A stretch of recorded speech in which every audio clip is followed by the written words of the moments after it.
Halo, jumpa lagi dengan Fares Craft. Kali ini saya akan menjawab beberapa pertanyaan yang banyak ditanyakan oleh para subscriber.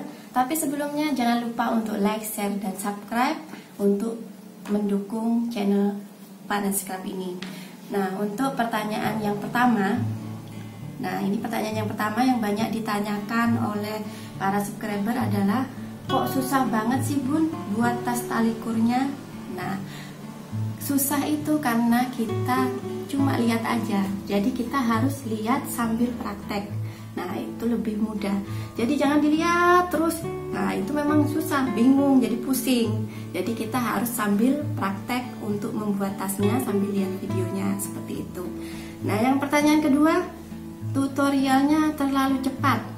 Nah, ini kalau terlalu cepat ini saya sudah berusaha untuk memberikan video yang sangat detail.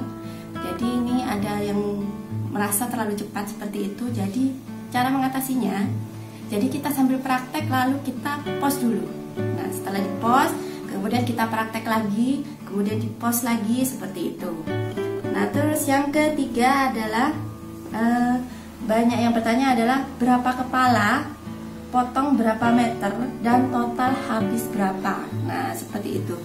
Nah, untuk penjelasan di potong berapa atau kepala berapa, biasanya saya itu menjelaskan di video awal. Jadi yang video part 1 untuk setiap model itu saya biasanya sudah menjelaskan potong berapa dan kepala berapa seperti itu. Jadi kalau misalnya ada yang lihat di part kedua, ya memang nggak ada penjelasannya untuk kepala dan panjangnya.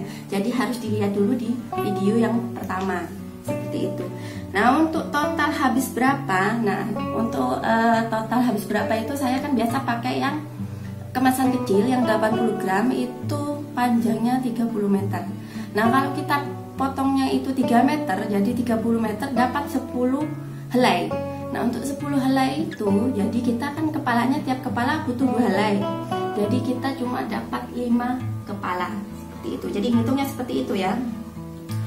Terus banyak yang tanya juga mengenai tas behel ya, masih banyak yang kesulitan di tas behel. Nah, untuk tas behel ini bisa dilihat tutorialnya, tips-tips sukses untuk membuat tas behel ini. Jadi tips-tipsnya ada di video dengan judul tips-tips sukses membuat tas behel. Nah, itu bisa dilihat di situ. Nah, kebanyakan yang susah itu adalah cara membuat dimulai motifnya. Di bagian motifnya itu kebanyakan kesulitan di situ. Nah, itu kita mulainya dari bagian tengah dulu. Jadi dari tengah kita bikin kepalanya, baru jalan ke kanan, kemudian dari tengah lagi kita jalan ke kiri seperti itu. Itu untuk kesulitan dalam membuat tas behel. Jadi dilihat ya videonya yang di judul tips sukses membuat tas behel seperti itu. Terus banyak yang bertanya juga berapa harga jualnya. Nah, untuk harga jual ini kita tergantung daerah masing-masing seperti itu. Jadi misalnya kan kita harus menghitung juga. Misalnya kita beli bahan dari daerah lain, nah itu kita harus perhitungkan juga itu. Jadi semua biaya untuk membuat tas ini seperti ini, misalnya behel aksesorisnya, tali kurnya, bahan-bahannya, kemudian untuk innernya, ongkos inner, jahit inner, nah itu harus diperhitungkan juga. Kemudian kita total semua bahan-bahannya yang berapa habisnya sampai inner itu baru kita kalikan 2. Nah, itu untuk harga jual yang bisa kita jual lah, maksudnya seperti itu. Terus jadi tiap daerah itu nggak sama, soalnya kita kan ngirimnya ongkirnya kan nggak sama. Nah, itu harus ditambahkan juga dengan ongkirnya seperti itu.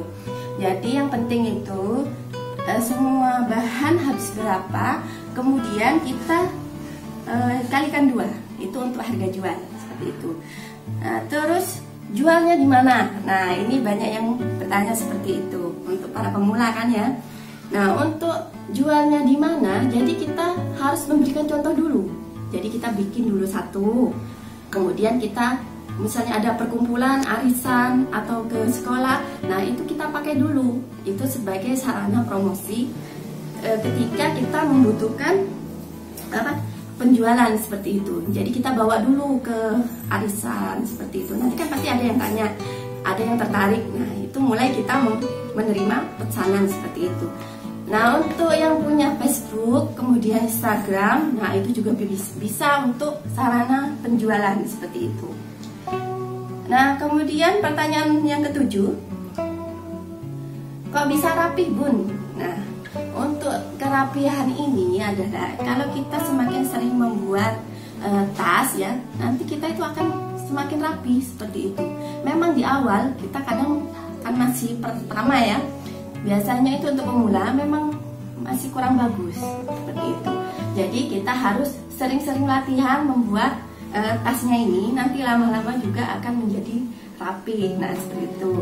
Jadi kita harus sering melakukan latihan membuat tasnya ini supaya tambah lama nanti tambah rapi ya. Nah, terus pertanyaan yang ke-8, nah, di mana beli bahan-bahannya? Nah, untuk yang ini saya akan membantu bagi pemula menyediakan bahan-bahan tas-tasnya yang seperti ini.